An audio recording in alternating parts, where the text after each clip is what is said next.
അപ്പോൾ ഇന്ന് നമ്മളൊരു യാത്ര പോവാണ്. ഇന്ന് സാധനം കൊടുക്കാനല്ല, വാങ്ങിക്കാനാണ് പോകുന്നത്. Hello guys, welcome back to my channel. അപ്പോൾ ഇന്ന് എങ്ങോട്ടാണ് പോയതെന്ന് നമുക്ക് നോക്കിയാലോ? Come on, let's go.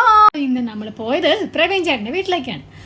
നമ്മുടെ വീടിൻ്റെ അതുവഴിയാണ് പ്രവീൺ ചേട്ടൻ്റെ വീട്ടിലേക്ക് പോകുന്നത്. എന്നാൽ പിന്നെ ഓർത്തു വീട്ടിലോടൊന്ന് കയറിയിട്ട് പോയേക്കാന്ന്. അവിടെ ചെന്നപ്പോഴായിരുന്നെങ്കിലോ പപ്പായും സബാനും മാത്രമേ ഉള്ളായിരുന്നു. മമ്മി വള്ളി പോയേക്കുമായിരുന്നു. മമ്മി വരുന്നിടം വരെ അവിടെ ഇരുന്നിട്ട് ഇവനെ അവരുടെ കയ്യിൽ ഏൽപ്പിച്ചാണ് ഞങ്ങൾ പോയത്. വേറൊന്നും കൊണ്ടുമല്ല, പ്രവീൺ ചേട്ടൻ ഇവിടെ അവിടെ അടുത്തായിരുന്നു. പെട്ടെന്ന് പോയിട്ട് വരാമെന്ന് കരുതി. മാത്തനെ കണ്ടു കഴിഞ്ഞ് കഴിഞ്ഞാൽ പപ്പായ്ക്ക് ഇവനെ വേറെ ആരെയും വേണ്ട. അവൻ്റെ കൂടെ കളിയായി ബഹളമായി.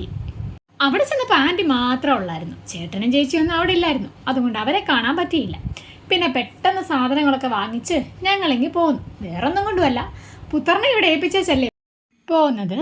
പെട്ടെന്ന് ചെന്നില്ലെങ്കിലേ അവൻ വീട് തല തിരിച്ചു വെക്കും.